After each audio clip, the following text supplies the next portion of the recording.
I thought you were a diehard Giant fan from New Jersey. You root for the New York Football Giants because every single time he talks about Eli Manning, you go in his face like you're a diehard Giant fan. When they played Denver, I bet against the Giants back then.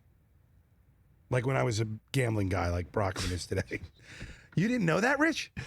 I mean, I'm friends with a couple I did not people know that that. You could knock me over with the old proverbial feather. But it is fun when the Giants beat the Patriots in the Super Bowl. So do your top 5 Notre Dame players. Brown, Theismann, Montana, Horning, and Bettis. Bettis would be 2. Montana would be Horning, 1. you weren't even alive yet. I know. My father loved him. Rest in peace. I loved Horning. Where's Rudy? How come Rudy didn't crack your top 5? Where's Rudy? Where's the plucky 5 foot nothing, 100 pounds of nothing? Where's have a Rudy? Good point there. Where's but Rudy? He only was in for 1 play, so I don't really 2 plays actually. I don't really count. How many plays was Rudy in for? I think Mike? 2. 2, right? I'm telling you. 2, yeah, 2, because he got the say because he was out on kickoff, yeah, and then they kept him in. Stay on the field, and then he got the sack. Yeah, Fugazi. And I'm not talking about Rudy here, okay? I understand we've gone down this road. I took the L last week. Okay, Fugazi. So many Notre Dame fans. We're not Fugazi. Yes, you are. We're not. It's because you have nobody else to root for. You're kind of like the Rudy. You're like a walk-on. I don't have a college walk-on team. fan. You're walking around. I'm sitting there in New Jersey.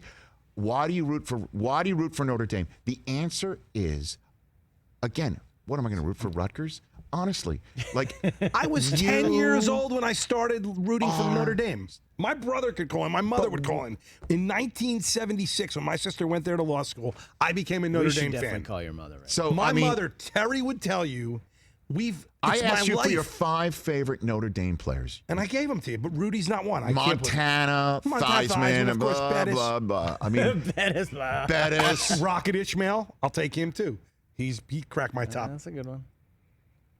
And then my favorite coach. Paul Horning. My favorite coach. You could do my Dude, favorite you almost coach. damn near put a leather helmet on answering this question. My father loved my father. I understand that. Back then, it was like, oh, there you go. All right. The Galloping Ghost. What else we got? I mean, that's when I was a kid. One of my favorite lines. You remember the old obviously the Naked Gun, the old police squads? You know? The old police squads where Lieutenant Frank Drebin asked, somebody who's trying to recount what happened, tell us everything and start from the beginning. And he says, start and be sure to start from the beginning. And the answer is, well, billions of years ago, the earth was a molten mass. Like, no, not from that beginning. I remember that. Like, you're like Newt Rockney. Well, I'm going back. Oh, I remember when. But that's how long I've been a fan. The Rough Riders. Like, I mean, that's how I learned. Dave Casper. Fugazi, he can't go there. I don't have a school. He doesn't know. I don't have a school. You do. It's called Seton Hall. No, we don't have a. We had a football team for like a week, Rich. Again, how many Notre Dame fans? At least I went to Michigan. He went to Syracuse. You went to Seton Hall. So when it comes down, do you root for Notre Dame in basketball? No. Of course not. Because we have a basketball team. But when it comes to football, we don't have a football team. What am I going to do? Root for Rutgers?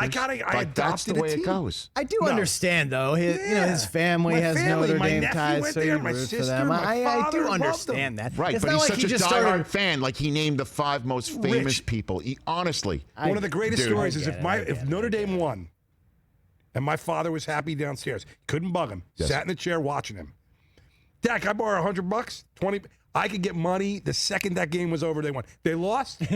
I left the house. You know what? There's so many things, and I will say this. I will just say this because then we'll take a break, and David Constable will join us from Billions. One of my favorite aspects of being on NBCSN over the last 2 months. We just had Tarico on and Faraday on. There's so many things. Just working with the people at NBC and working with everyone at NBC has just been great. But truly, I think my most favorite aspect of it has been me slagging on Notre Dame, on the home of Notre Dame football. Not getting any brushback from that. No brush. They're like, go ahead, be yourself, which I appreciate. But just really, this has been therapeutic for me. It's been very. Well, I got an all-access pass for all the games now, so I'm good. And just again, for me to work out, just Fugazi. I rooted for Michigan. I didn't have a college growing up. But I didn't go down this road. I didn't go here. I didn't go to Notre Dame. I knew so I was I'm not never going to go go to Notre Dame because I didn't go to Notre Dame. If I went to a school that had, I would have changed. My dad went to Brooklyn College. I didn't have anybody. I was rooting for Brooklyn College you football. You could have gone to Fordham. Pace football, Pace University. Like, I didn't have that. So I didn't go down the Notre Dame road because what else do I have? No. I waited out. So growing up, you didn't have a college team? No, I didn't. Oh. I didn't go down the road just because Rudy was a walk-on. Fugazi. Hey, you watched all the way to the end. Thanks for that. Watch more right here.